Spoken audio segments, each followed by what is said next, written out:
On Fox One, now you can stream your favorite live sports, so you can be there live for the biggest moments. Touchdown! And catch history in the making. Gibby, meet Freddie! Fox One, we live for live. Streaming now. She felt like everybody in the room knew what she was doing, even though nobody in that room knew what she was doing, and nobody knew her. Nobody knew why she was there.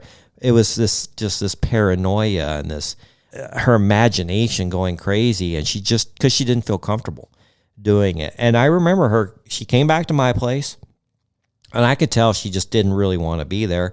And I'm not going to force myself on anybody that doesn't want to be there. And so literally nothing happened. I just said, hey, you're not here for the right reason, and that's certainly not sexy to me, and I'm not even, I'm not going to be even aroused. So if you think that we're going to go any further with this, I don't even want to.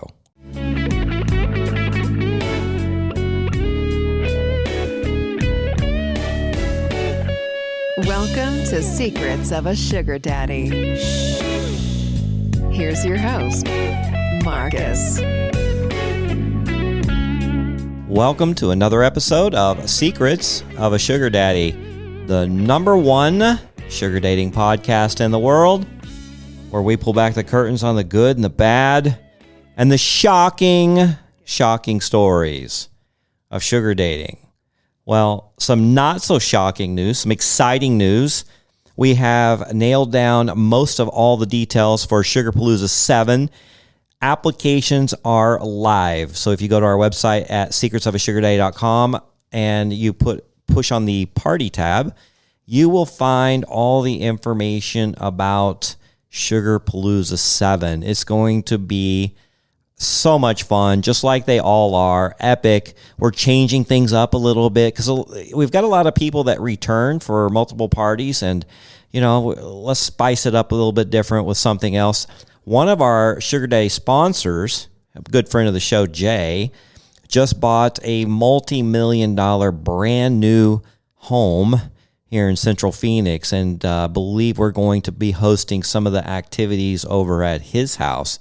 It's twice the size of my house, really high ceilings, all the modern amenities, beautiful pool, no HOA, so we can party all night. I'm sure he'll be thrilled to hear that. And then he really doesn't have any neighbors to disturb, so it's going to be a great spot. And we welcome him to Arizona. I think he's going to be living here part-time, but we'll definitely be here in November for Sugarpalooza 7. So a lot of those activities will take place there instead of my house. And then, like always, we do have the party bus to and from the arena downtown, where we will have 2 private suites for Bryan Adams and Pat Benatar. And if you're not familiar with them, they're throwback artists. They're still relevant, though, and just go on YouTube, listen to some of their music, and you will be just as excited as we are. And I'm sure you're going to know multiple songs. I've seen little clips of his concerts on YouTube, and he'll literally start a song, and the audience will just completely take over and sing it because they know every word, and it's really moving, and it's a sight to see. So you will enjoy that. And then, like always, the party bus will drop us back off. We'll see where the night ends, and then we have a brunch the next day to just kind of decompress and enjoy the people that are here at the party, and then give people transportation wherever they need to go. For the women, it will also include lodging, and we are in the process of setting that up, but as usual, we rent out Airbnbs that have 5, 6, 7 bedrooms, so there's a good chance you get your own bedroom and bathroom, but if you don't, you're still going to have a nice, roomy, private room and a beautiful house. And what happens is a lot of times the girls, they don't know who is going to be paired in those houses. And I can't tell you how many times that the roommates become absolutely best friends, connected at the hip, stay in touch for eternity. I mean, it's really a fun bond that you can make with your roommates, and we try to group some people together that we think might have similar personalities or really get along well. It's not a science, it's just kind of a gut feeling, and we just go from there. So that's a kind of an exciting thing. And then, of course, we'll have some sponsors. If you're interested in sponsoring, we have room available. Get in touch with me at info@secretsofasugardaddy.com. I'll get you I've got a little template now that we've put together. Explains what's everything involved with the sponsorship. And we would really appreciate more sponsors, because the more sponsors we get, the more bang for the buck that everybody gets, and we get to really spice it up. All right, and if you're a member of our Patreon, you are going to get priority judging. So if you want to put in an application and you're not a member, I would highly recommend at least you sign up for the free membership level. I mean, it costs you nothing, and it will improve your chances of getting selected. And then, of course, our paid members get priority boarding like you would at the airport. So you want to increase your chances, then you definitely want to sign up for one of our membership levels starting as little as $10 a month. I mean, that's really a small pittance to pay to be a member of our family and to unlock the entire site. And there's a lot of great things in there. So I know we've beat that up every show, but it's really important that you guys understand that we really appreciate our listeners, and especially our Patreon members. So that can be found at patreon.com/Secrets of a Sugar Daddy podcast. Okay, I actually have a 2-part episode today. It's just me, so I don't have any guest this time. But we've got a lot of fun guests lined up, and you're really going to enjoy those shows. But I actually kind of like coming in by myself, because I get to start focusing in on some subjects. Instead of interviewing people and finding out a little bit about their lives and what they're doing in the sugar dating world, we're just going to talk about some things that may not get addressed and really get a focus in on those. And the first topic that I want to talk about is why sugar dating may not be for you. Okay? Sugar dating is not for everyone. And we're going to get into a lot of good reasons why. And then the second part, and hopefully we have time, I'm going to make time, because I think this is super important also, is if sugar dating is for you, how to discuss the financial part of sugar dating. I mean, we do talk about that, but we're going to really dive in and focus in on it on the second part. So you're going to want to hang on. If you're not interested in the first part, then jump to the second part. I don't care. But this is going to be 2 really good sections, I think, for today's show. All right. Today I wanted to tackle a question that doesn't get asked enough, and that is sugar dating really for everyone? And spoiler alert, it's not. It is not for everyone. So on the surface, sugar dating looks exciting. You get lavish dinners. We talk about the gifts and the luxury vacations. But underneath, it takes a certain mindset and emotional makeup that a lot of people just don't have. You know what? And it's okay. There's nothing wrong if it just doesn't work for you, because it is definitely mentally exhausting at times, challenging, and we're going to go over some reasons why it just may not be for you. I'm not here to dissuade anyone from being in sugar dating. We're just giving the facts, the hard truth, and you can decide for yourself. All right, so I'm going to share a few stories also sprinkled in here, try to break it up a little bit, but the first thing we want to talk about is the emotional and psychological readiness for sugar dating. So let's start with the emotions. Sugar dating often sounds like fun with no strings, but feelings don't always cooperate. I mean, we are humans, and their feelings get involved in everything that we do. So you've got to be aware of that. Some people are wired to get attached quickly, and that can lead to heartbreak, okay? So I knew a sugar baby, let's call her Emily, who told me she could keep it casual, but within 2 months, she was completely in love with her sugar daddy. She started expecting more, texting him constantly, wanting exclusivity. but that's not what he signed up for. And unfortunately, he pulled away. And of course, Emily was devastated because now the perks didn't matter anymore. Her heart was broken. She was in love, and it just overwhelmed him. So that is a case where feelings got involved very, very quickly. So if you struggle with boundaries, sugar dating is going to test you hard. I promise you that. All right, second of all, the social stigma and judgment of sugar dating. So we all know there's a stigma around sugar dating, and not everyone is built to handle society's opinions on it. I'll tell you that. People, they can be really cruel when they don't understand something. And, I've gone on many shows or I've done interviews, and then those interviews get posted on social media, and the comments are brutal. And it's just because a lot of people don't understand it, and they think that it's one thing and it's not another. So you've got to be ready for that, all right? And then one time I had a guest who told me she lived 2 completely separate lives. So at her job, she was a polished professional, but behind the scenes, she was in 2 sugar arrangements, and she said the stress of hiding it was worse than the actual relationship. She couldn't post them on social media, of course. She couldn't explain where the money was coming from. She couldn't even tell her best friend. And the secrecy just crushed her after a while, and she eventually quit sugar dating. And it wasn't because of the relationships were bad.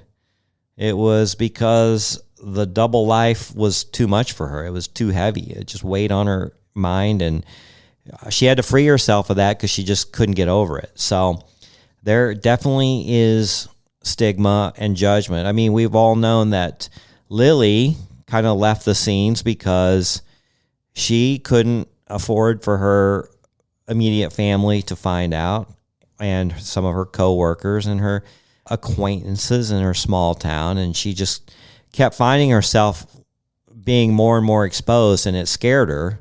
So she kind of backed off. And plus, she got engaged and didn't really want to be in the front scene much longer, even though she really, really enjoys being behind the scenes. But yeah, the social stigma is there. All right, so the third part of why sugar dating is not for everyone is the financial expectations and misalignment. So money is the foundation, of course, of sugar dating, but it's also where the biggest fights happen. Expectations often don't line up, do they? Sugar daddy once told me about this girl who showed up to the first date with a list, like literally a printed list of expenses she wanted to cover. It had her rent, her car payment, had some designer bags on there. She wanted $8,000 a month. He almost laughed because that wasn't realistic for him. But on the flip side, I've met sugar babies who were promised thousands, and the guy never actually delivered. So there's this constant tug of war over money, and it makes a lot of people realize, they're just not cut out for this. They're just not comfortable with that transactional part, discussing the money. They would rather have a non-transactional relationship, and again, that's okay. You're fine. It's not right or wrong. It's just, it is what it is. All right, fourth, the safety and risk factors. We've talked about it in the past, but safety is a huge deal in this lifestyle. It's a huge deal in any kind of dating. But definitely there's a there's a lot of things that go on here. I feel like it's a little extra, and you have to protect yourself. And unfortunately, not everyone has the instincts to protect themselves. They're a little bit too naive, a little bit too trusting, a little too hopeful that these promises are going to turn out to be exactly what they were promised to be, and they get themselves in trouble. So I remember a story about a girl. She met a guy on Seeking who promised her this, big allowance. And then he asked for her info to set up the direct deposits. Well, she was really excited about getting them. And she gave it to him. And of course, we know how that turns out. He was running a scam, and she lost her money, and they even stole her identity. So don't let your guard down because you just want to believe this is really going to happen. Again, on the flip side, I know a sugar daddy who drove 2 hours to meet someone only to find out she was nothing like her pictures, catfished completely. And that could be me too. I could insert myself into that story. I don't know that I've driven 2 hours, but I've certainly driven 30, 45 minutes, probably an hour to meet somebody, and was highly, highly disappointed at them not looking at all like their photos, or even, I've talked about in the past, using somebody else's photos.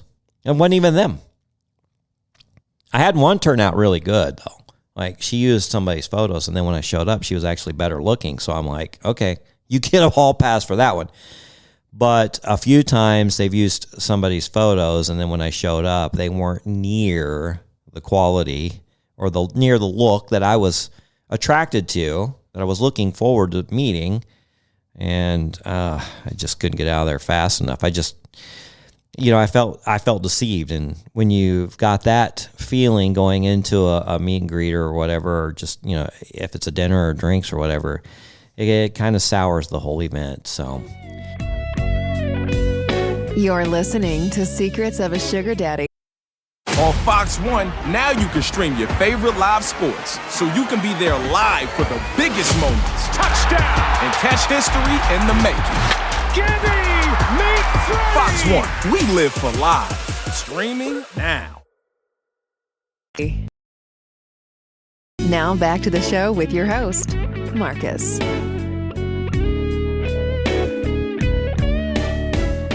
all right, the time and energy and the lifestyle. Are you fit for this? So people, they do underestimate how much time sugar dating takes. It's not just a show up and get paid. It's a real commitment. I mean, it takes girls a long time, and sometimes guys, to get ready and prepared for a date. And then you've got to put it in your schedule, and you've got to plan your life around these dates. And then if you're dating multiple people, it can get pretty tricky. So I know there was this woman who jumped into the lifestyle thinking, oh, this will be easy money. But between juggling school and a part-time job and 2 arrangements, as you can imagine, she was quite exhausted. And she told me she felt like she had 3 boyfriends plus a boss. And basically she burned out. Less than 6 months, just couldn't do it because it was exhausting and overwhelming. So you have to take that into account when you're sugar dating. If you don't genuinely enjoy the lifestyle, the fine dining, or even just the casual dinners, the travel, looking polished all the time, you'll get tired of it real quick. Now, there's people that genuinely, absolutely love this lifestyle, can't imagine themselves doing anything else the rest of their life, and they are having the time of their life, and they are making connections like they've never before, meeting people they would never have the opportunity to connect with, and this is not a factor. But again, this is not for everybody, and you've got to be aware of the time and energy that you are going to have to put into this. It's almost like a job. It really is, especially if you like that guy or that girl or what, you like them, but you're not really into them that much. Like I've gone out with people and we've had a good time for a few hours, but then that's really where I want the date to end. And I can tell when somebody's really not into it, and they're not really that excited to see me, and they're just kind of going through the motions, and they're just not really there. Those don't last very long. And if you want a consistent arrangement, a consistent relationship with your sugar daddy, you've got to either fake it really well, or you really, really got to enjoy it. So, and it's just not for everybody, I'm telling you.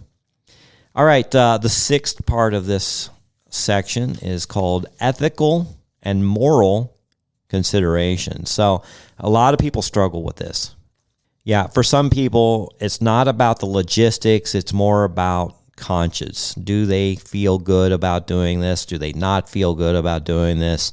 I know I talked to a guy who left sugar dating after like 3 months, and he said, I felt like I was buying affection, and that didn't sit right with me. Even though both sides agreed to the arrangement, he couldn't shake that guilty feeling. And, not everyone can make peace with the transactional side. If your values clash with the concept, sugar dating will always feel wrong. Again, it's okay. If you can't get past that transactional part, then just do regular vanilla dating. I have no problem with it because, like I've said so many times, I paid for everything during my marriage, 16 years. I didn't ask her to pay for anything. Now, I think right when we started out, we combined our checking and we did pay our bills out of our combined salary. I had a restaurant job and she was like an admin assistant, and we kind of pooled our money. But as soon as I got into real estate and as soon as I started making some real money, we had the checking account that was ours, and then we had the checking account that was hers. I didn't have my own. So I would put all my funds into the general checking account, and then she would put her checks into her account, and she would spend them as she wanted to. And I actually encouraged her to do that because that took a lot of pressure off of her. It took a lot of pressure off our marriage, took a lot of pressure off the finances on how everything was going to get paid. I took ownership from that point forward once I got to a point that I could, and I bought her car. I paid for the vacations. I paid for the house. I paid for everything. So I'm already used to doing that. And then when we broke up, I paid for the dinners and the dates and even helped out with bills with people I was dating. If it got to that point, I don't mind at all. I actually feel like that's a man's job. It's an old-fashioned concept that people might want to scoff at now, like, oh, it's a different world now. It's more equal. No, I am a traditionalist, and I really feel like this lifestyle fits because it is a very traditional lifestyle. And as much as it's taboo and we have to be discreet about it, if you think about it, it's basically the man taking care of the woman. Or, if you're a sugar mama, it's the woman taking care of whoever they're with, another woman or their guy or whatever. However you want to spend it in this PC world, I don't care. I'm good with it all. Just, you know what I mean, right? It's a very, very traditional role. So I didn't have an issue with it. I didn't feel like I'm buying somebody's affection, although I am glad that I was able to afford to bribe people to let me have the opportunity to get in front of them, basically, to go out on that date, to show them my personality, and to show them that they could really enjoy their time with us, and hopefully we would get along and have some great conversation and some good sex and a nice balanced relationship, and we really, really enjoy each other while we were together. And I just couldn't get anybody in front of me hardly at all with those other apps. It was just impossible, or next to impossible. I got a few people, and it was very, very disappointing. And I personally, and I think most of the guys that will agree that listen to this show, you have a different mindset when you're meeting somebody and you're going to take care of the finances. They know you're going to take care of the finances. It's already out there. Like, it's not something to be discussed. When I met somebody on Bumble or Tinder or one of those others, you don't know anything. You don't know what their point of view is, their preference, what their expectations are financially, sexually, any of that. You don't know. It's an absolute crapshoot. At least that part is taken care of here. It's a given. It's already understood that the man's going to take care of the finances. And then, and then you go from there. So if you do have a problem with it, then sugar dating is not for you. It's not for you, and you're not a bad person for it. You've got to be comfortable with the whole transaction part and the whole financial part of it, because otherwise it's just vanilla dating. Okay. All right, but let's not end on the doom and gloom. Sugar dating does work beautifully for many, many people. And the ones who thrive, they're emotionally intelligent, confident, and know how to set boundaries. They can negotiate clearly. They don't let the stigma bother them. And they understand this lifestyle isn't forever. For them, sugar dating can be empowering and fun. Let's just wrap this section up. Here's the bottom line. Sugar dating isn't for everyone. And like I said, that's perfectly okay. Some people will love it. Some people will hate it. The important thing is knowing yourself well enough to figure out which side you fall on. Okay? Because at the end of the day, sugar dating isn't about whether it's right or wrong. It's about whether it's right for you. You're listening to Secrets of a Sugar Daddy.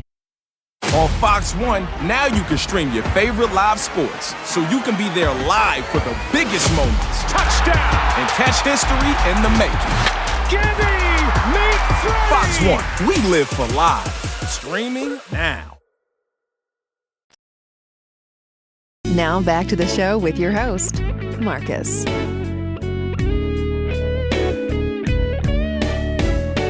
I think we covered that pretty nicely. And looks like we have plenty of time. So let's get on to the second part. And that is, if sugar dating is right for you, how do we discuss the financial part of sugar dating? That's probably the number one issue that our listeners email us about, talk to us about. We get in so many discussions. If you go in any of the forums like Reddit, or even on our community chat, or on the girls' WhatsApp chat, a huge part of the discussion is the financial part. And everybody has their own style, right? And their own unique way. Some people want to bring it up right up front. Let's just get that part out of the way. Have no qualms about doing it. Other people like, oh, I could never discuss the financial part. Oh, it just doesn't suit my personality. And they never discuss it and just kind of let the chips fall where they may. And then everybody else is kind of in between. So is there one way better than the other? It all comes down to your personality and what you're comfortable with. But let's dive into this, okay? I mean, let's be honest. Sugar dating without money is just dating. Okay, it's no longer compensated dating. It's no longer sugar dating. So the financial side is what makes this lifestyle unique. But here's the thing. Most people have no idea on how to talk about it. Like I said, they either avoid it completely or they fumble through the conversation, and that's when the misunderstandings happen. And man, we've had so many instances, it just with friends of mine, even with Jay, our sugar daddy sponsor who just bought his new house. He's had people who, they've kind of talked about allowances or PPMs, and then they delivered something different. And maybe he was expecting them, for instance, like, hey, what's your PPM? And they tell him, and then like an hour into it, out of dinner, they're like, okay, I got to go home. I have to go to work. And I'm like, wait a minute. You're just going to hit it and run. You're just going to hit dinner and run. It gets kind of awkward when the expectations don't line up, or when they don't talk about anything. And then after the date ends, you go your separate ways. Let's just say it was just like a meet and greet, and maybe somebody, and I'm saying it could be anybody, didn't feel like compensating them for the meet and greet. That's their prerogative. And then the girl's like, hey, where's my gift? Where's my $500? Where's my $700? And all of a sudden the guy's like, wait a minute, we never discussed that, right? Lots of misunderstandings can happen, and we're going to address maybe on how to avoid that. And We're going to break it down from both sides, the men and the women. The women on how to discuss your allowance or PPM, men on how to negotiate allowance or PPM. And basically, it boils down to, where the women would love more and the men would love to pay less. This is generalities. There's some men that just money grows on trees and they got so much of it they can't spend it all in their lifetime if they want to, and so it doesn't really matter to them. But for most sugar daddies, they do have a budget. For them, they would like to get the most bang for the buck. Let's just say that. But first, from a woman's perspective, we're going to discuss the woman's perspective first on how a sugar baby should approach the conversation. And then we'll discuss it from the man's perspective on how a sugar daddy should bring it up. And then along the way, I'll share a few stories, the good, the bad, the cringeworthy of negotiating arrangements. So let's start from a woman's perspective. If you're a sugar baby, you probably already know this. The hardest part is asking for what you want without sounding greedy, needy, or like you're reading from a script, all right? But here's the secret. It's not about demanding. It's about communicating your value and your needs clearly while making sure it feels natural, okay? Well, let me repeat that.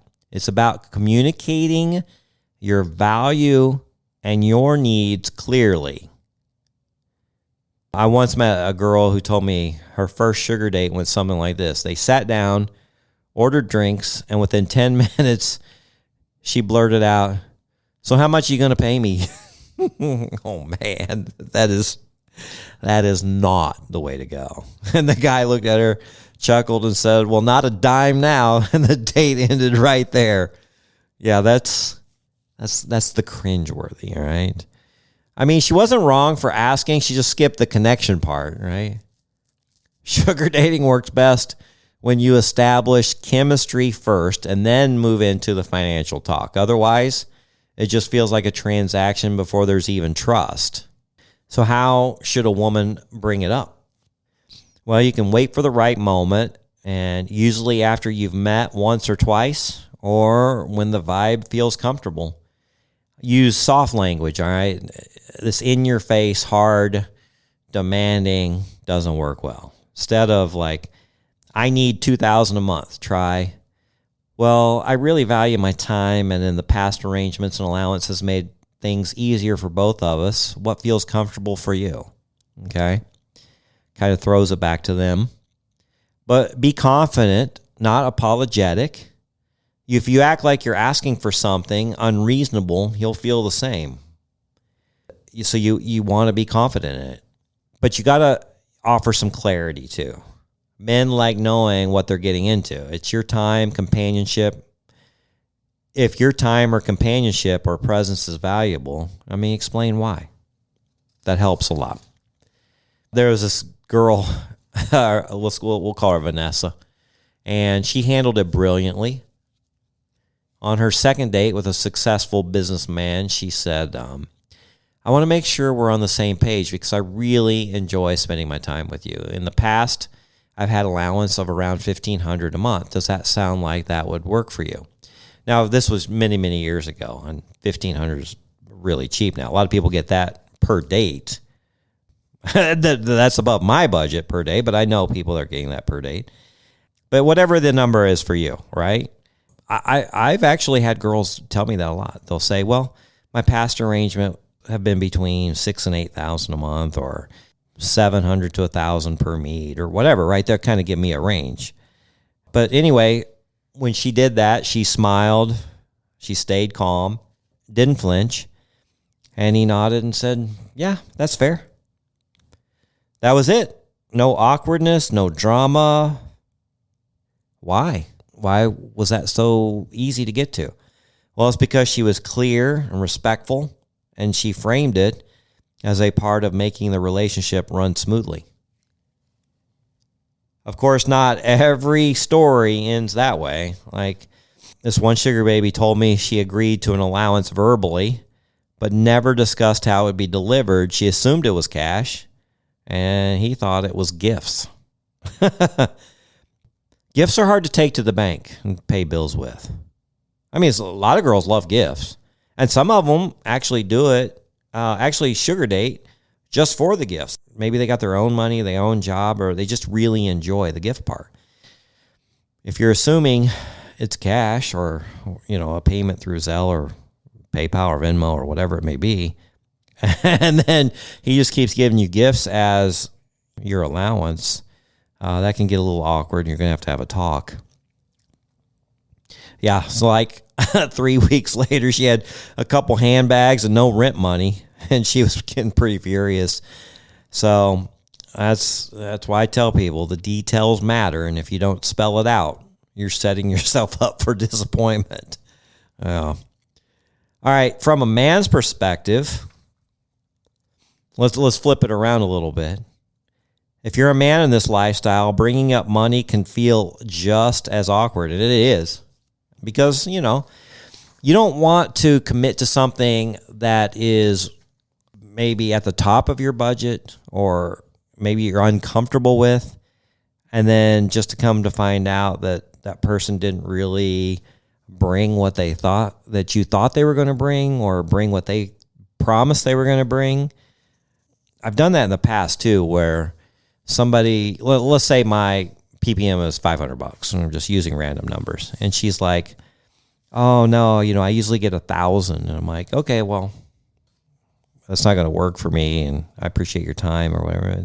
And I've had them come back to me a lot and go, "Well, I'll tell you what, I'll meet you for 700 or 800, or meet in the middle at 750." And I'm like, I don't really want to go that high, but from your pictures and our text back and forth, maybe it's worth it this one time, or maybe it's worth it to see how it goes.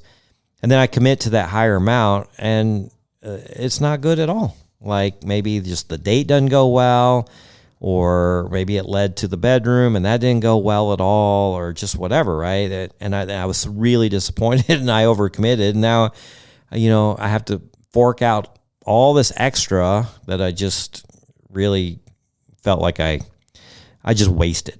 But anyway, it happens. And so that's why we're talking about it. So you don't want to insult her, but you also don't want to feel like an ATM, right? Like she's pushing the buttons and you're just spitting out cash. No guy likes to really feel like that. So the key for men is leading the conversation with confidence and generosity. But meantime, you've got to set boundaries and make sure those are clear. I had a sugar daddy friend who went on a first date, and he started the conversation by saying, "Yeah, so I don't pay girls for sex, but I'll cover your gas and maybe buy you dinner." Oh, man. Yeah, that was not a tactful way of approaching that. And the girl, she kindly excused herself and left. Oh, man. Bye-bye. Why? Because he minimized her time and he came across really cheap, and no girl wants that, all right? So, man, do better. Please do better. If you're going to enter the sugar world, you can't tiptoe around money. You have to acknowledge it openly, or she won't feel respected. So how does a man bring it up? How should you bring it up? Well, you can set the tone early. You don't need to wait months. Some guys, I wouldn't say they wait months, but they do wait many dates or even weeks, and it starts getting really uncomfortable. But usually by the second date, you can say, "Hey, I want to make sure this is mutually beneficial for both of us." I'm usually discussing it before the meet and greet or at the first date, or just kind of giving them an expectation of what the future can hold. Once there's some chemistry, right? I mean, like I said, I don't like to commit to somebody until I meet them. And so I don't want to commit $1,000 to meet and, for a meet and greet. That's a waste of time and money, most of the time. So be direct, but be respectful. Something like, "Hey, I usually provide an allowance because I know your time is valuable. What arrangement makes sense for you?" Okay, and then that can start the discussions, and hopefully you can get on the same page very quickly. Now, don't do this. Avoid nickel and diming people. That's annoying.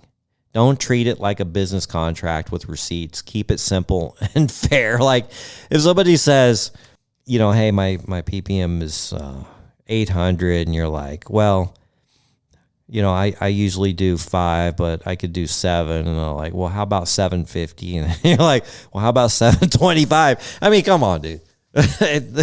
Don't nickel and dime somebody. Now it's just not good at all. You're not going into it with the right mindset, so don't do that.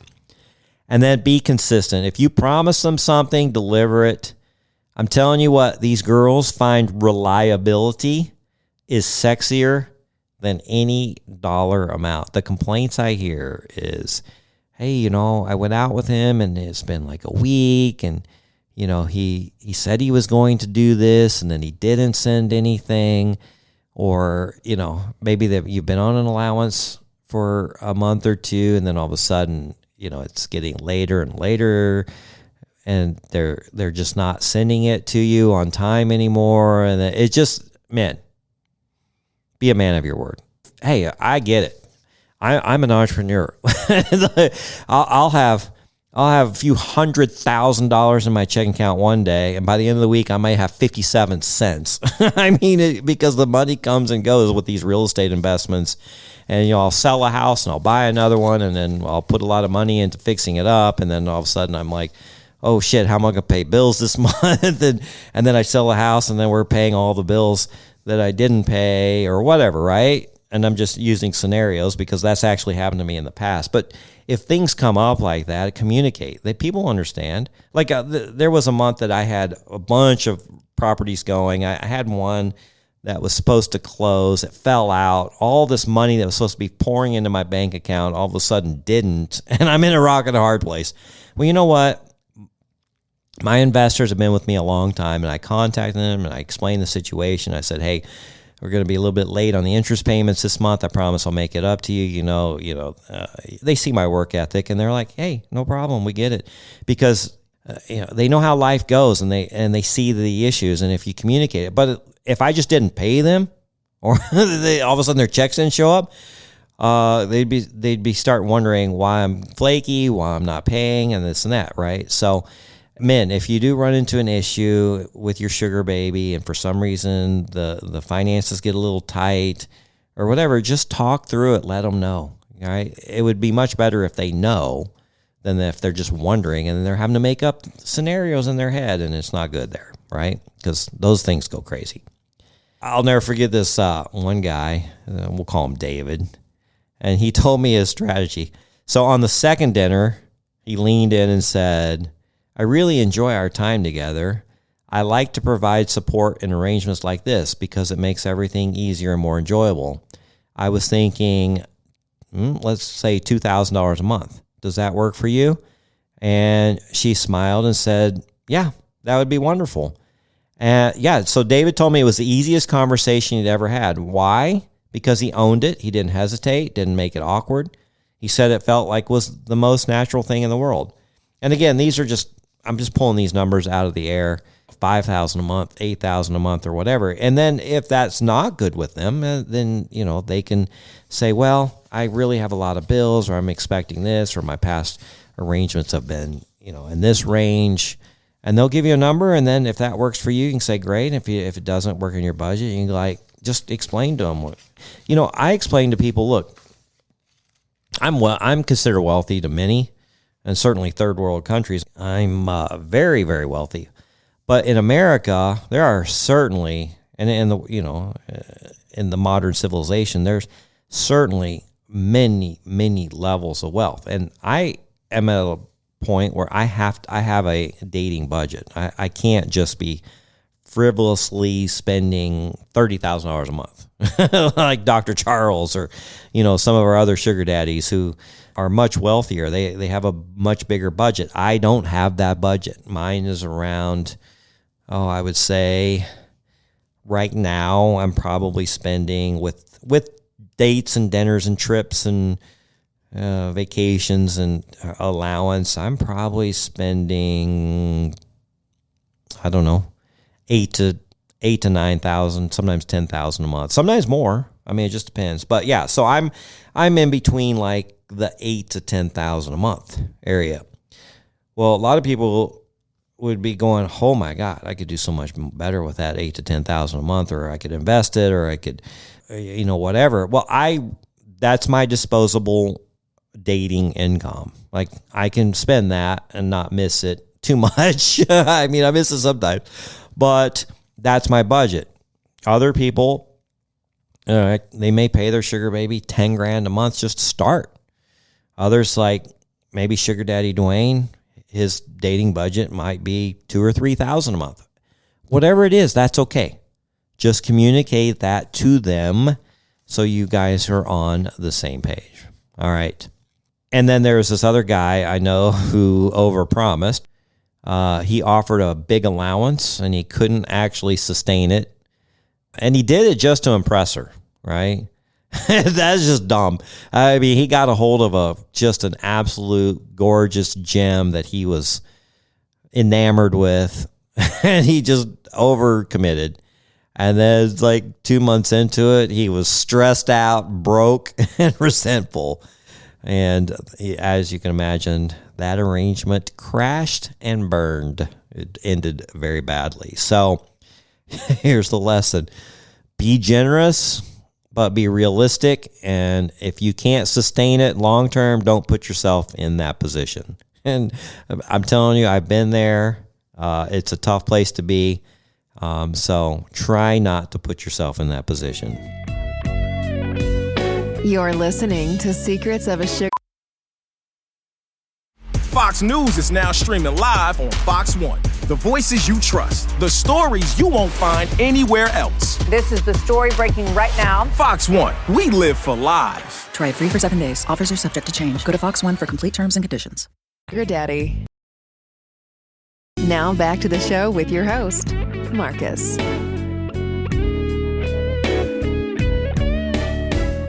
Just to wrap everything up here, women, key is confidence, clarity, and timing. Don't be afraid to ask for what you need, but do it with respect and professionalism. Men, the key is generosity, honesty, and consistency. All right? Don't lowball them. Don't offer them $200. You look like a douche. And people do it. Men do it. I hear stories. I see text. I see emails. People send those to me. It's happening. Stop it. Don't play games. There's a lot of games being played too. That's not going to work. And don't promise what you can't deliver. All right? So many men get caught up and think, oh yeah, I can afford $5,000 a month, whatever. And then they can't. They really can't. All right? So you got to know what you're getting into. At the end of the day, sugar dating only works when the financial side feels fair, it feels respectful, and it's clear, okay? If you can master that conversation, whether you're the sugar baby or the sugar daddy, you're going to save yourself a lot of drama and a lot of heartache. And remember, it's not about the number. It's about creating an arrangement that both people feel good about. That's when this lifestyle really, really works. And you've heard countless episodes that we have released on the magical relationships that can occur through sugar dating and this lifestyle. And hopefully you've been able to get good nuggets of gold out of these and hear how the allowance was discussed, how the first meet and greet went, how the whole thing came into being, how there was no pressure on the dating in the beginning, where you're just really enjoying each other's time, enjoying each other's company, enjoying whatever you're doing, whether it's a dinner, a concert, a comedy show, festival, whether you're traveling, maybe you're just enjoying living, you're enjoying being around that person. And then at the end of the day, you go your way, I go mine. And if you really, really enjoyed that person, hey, let's do it again. And let's have some fun. and enjoy life and enjoy these experiences and make good memories without this pressure. And then if you let it grow organically, many, many relationships, actual, real, loving, caring relationships form this way. And they're absolutely magical because they weren't forced, and you're getting to know that person on an organic level, unlike traditional dating. And I'm still shocked, and I'm still can't believe the differences now that I've done both for these many, many years. And I'm a big proponent of sugar dating if you can afford the lifestyle. But I'm a big proponent of the men taking care of the women. Whether you're, vanilla dating, you should still open their car door. You should pay for the dinner dates. If they're Ubering there, pay for that. If you really, really like that person, you're into them, and they need a little help with their rent or groceries, I think you should be a provider naturally, okay? But if this lifestyle, the sugar dating lifestyle is for you, great. If it's not, again, that's okay. You're not a worse person for it. You're just not cut out for it. And I'm remembering this meet and greet I had with this girl, and she did not want to be there. And it wasn't because of me. It's because she felt so uncomfortable that she was doing this. She felt like she was prostituting herself, or that she was doing something that she didn't really want to do. And she said because she found herself in a really bad financial situation that she didn't know what else to do. And I remember talking to her at the restaurant, and I pulled up the site or something. I was like, oh, on your profile. And she's like, oh my God, put that away. I don't want people knowing I'm doing this, blah, blah, blah. And she just freaked out. Now, that was probably not good on my part to do that. It's a very busy restaurant. It was so loud. Nobody could hear us talking. Nobody saw my phone. I was looking. We were just having a nice conversation. I pulled up her profile, and she freaked out because she felt like everybody in the room was staring at her. She felt like everybody in the room knew what she was doing, even though nobody in that room knew what she was doing, and nobody knew her. Nobody knew why she was there. It was this paranoia and her imagination going crazy, and because she didn't feel comfortable doing it. And I remember she came back to my place, and I could tell she just didn't really want to be there. And I'm not going to force myself on anybody that doesn't want to be there. And so literally nothing happened. I just said, hey, you're not here for the right reason. And that's certainly not sexy to me. And I'm not even, I'm not going to be even aroused. So if you think that we're going to go any further with this, I don't even want to, right? And I didn't. Like, truly, it was not a turn on for me to take advantage of somebody in that situation. And so she left. And I think I gave her, this is like 7-8 years ago. And I gave her a few $100. And then, and then she messaged me back like a week later, go, hey, I really, really need the money. Can I come over? And I'm like, no, like she still wasn't in the right frame of mind. Right. And then I've had girls who, I remember this one other girl, we met at the casino, and I think we had dinner there or something. And we met for drinks, and then we decided to go down to the restaurant down below for dinner. And she was like, here, just let me go ahead of you and just walk behind me. And like I'm a dog or something following her. I don't know. She was just so paranoid that people would make the connection that, here it is. I'm an older guy with a younger girl, and she wasn't comfortable with that. So make sure that you're comfortable with it. You can handle these things that I talked about that are part of sugar dating, and just be in the right mindset. All right. Well, thanks for listening to my TED Talk today. Oh, I feel like we covered a lot of great stuff. I really want you guys, though, to become a part of our family. And again, that's at patreon.com/secrets of a sugar day podcast. I'll have a link to it in this episode. There's links on our website. And we would really, really love to have you join us there. And then, of course, If you want to apply for Sugarpalooza 7, applications are now open. Go to our website, secretsofasugardaddy.com. Apply today.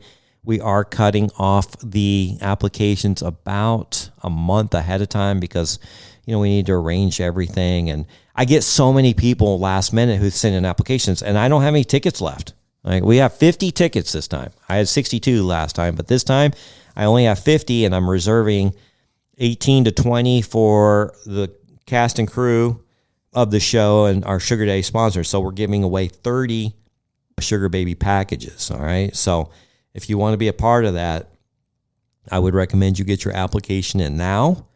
And then I would highly, highly recommend, if you're not a member of our Patreon and you want to come to the party, that you do that, even on the free side. And then follow us on Instagram. We always have followers there. I have people messaging me all the time there. I've got one from a girl that is trying to get in touch with the show, and I think she has some stories. So we're going to get in touch with her and see if she'll be our next guest. But yeah, message me there, and I think that's about it. So hopefully we'll see you guys at Sugarpalooza 7, and if not, we'll still keep bringing great episodes to you and good topics and lots of fun stuff. So until next time, bye-bye. Thanks for joining us. If you'd like to connect or even be on the show, we'd love to hear from you at secretsofasugardaddy.com.